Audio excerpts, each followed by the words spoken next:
नमस्कार, आप देख रहे हैं आर्या न्यूज और मैं हूं आपके साथ प्रियंका तिवारी। बुलेटिन का आगाज करेंगे बड़ी खबरों के साथ। पात्रा चौल घोटाले से जुड़े मनी लॉन्ड्रिंग मामले में कई घंटे तक छापेमारी के बाद शिवसेना सांसद संजय राउत को ईडी ने कल हिरासत में ले लिया। पात्रा चौल घोटाले मामले में अब संजय राउत पर ईडी का शिकंजा और कसता जा रहा है। साथ ही आपको बता दें कि सूत्रों की माने तो राउत पूछताछ के दौरान सहयोग नहीं कर रहे थे और ना ही सवालों के जवाब दे रहे थे। बहरहाल इस मामले में कार्रवाई जारी है, पर अब यह पूरा मामला क्या है, जानने के लिए देखिए रिपोर्ट।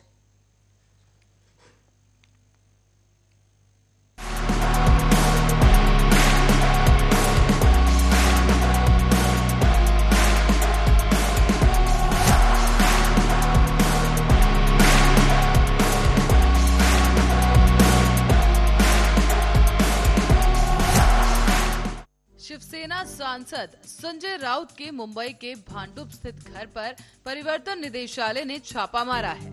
इस घोटाले में ईडी ने prevention of money laundering act यानी पीएमएलए के तहत केस दर्ज किया। अब इससे पहले राउत को 20 और 27 जुलाई को पूछताछ के लिए बुलाया भी गया था, लेकिन राउत ईडी दफ्तर तक नहीं पहुंचे। इस मामले में अप्रैल के महीने में ईडी ने संजय राउत की पत्नी वर्षा राउत और उनके करीबियों की 11.15 करोड़ रुपए से ज्यादा की संपत्ति अटैच की थी। बताते चले आपको कि शिवसेना सांसद संजय राउत के घर ईडी की टीम पहुंची है और टीम ने राउत का दादर का फ्लैट सील कर दिया, जो कि राउत ने 83 लाख रुपए में खरीदा था। इसी फ्लैट को खरीदने के लिए राउत की पत्नी वर्षा राउत के खाते में पैसे ट्रांसफर किए गए। हालांकि ईडी की कार्रवाई शुरू होने के बाद संजय राउत ने ट्वीट करके अपनी सफाई दी है।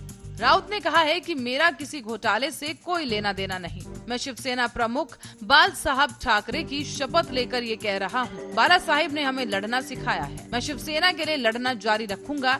ये झूठी कार्रवाई है और झूठा सबूत है। मैं शिवसेना नहीं छोड़ूंगा। मैं मर भी जाऊं तो समर्पण नहीं करूंगा।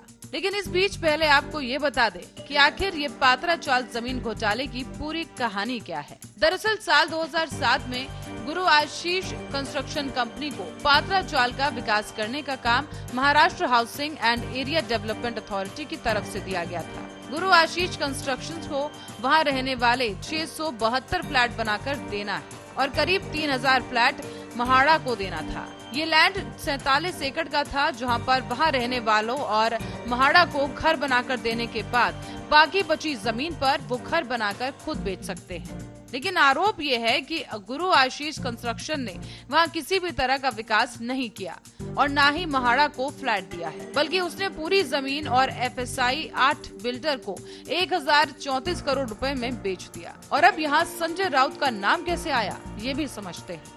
तो आपको बताते चलें कि ईडी ने 1 फरवरी को ECIR दर्ज किया था और प्रवीण राउत और उसके साथी सुजीत पाटकर के कुल 7 ठिकानों पर छापेमारी की गई। इसके बाद प्रवीण राउत को गिरफ्तार किया गया था और प्रवीण राउत शिवसेना संजय राउत के दोस्त माने जाते हैं। प्रवीण राउत का नाम PMC स्कैम में भी आया था, जिसकी जाँच जारी है। तो वहीं जांच के दौरान पता चला है कि प्रवीण राउत की पत्नी माधुरी के बैंक से संजय राउत की पत्नी वर्षा के बैंक खाते में 55 लाख रुपए भेजे गए, जिसका इस्तेमाल राउत परिवार ने दादर में एक फ्लैट खरीदने के लिए किया था। तो वहीं इस मामले में वर्षा और माधुरी का बयान भी दर्ज किया गया है। सुजीत पाटकर और संजय राउत की बेटी एक वाइन ट्रेडिंग फर्म में पार्टनर भी है। पाटकर की पत्नी और संजय राउत की पत्नी ने अलीबाग में ज्वाइंट जमीन खरीदी है। अलीबाग का वो फ्लैट भी ईडी के रडार पर ही है। यानी कुल मिलाकर देखा जाए तो ईडी की नजर संजय राउत के कई ठिकानों पर है और अब देखना ये होगा कि इसमें और कितनी परतें खुलती हैं या और कितने दिग्गजों के नाम पर से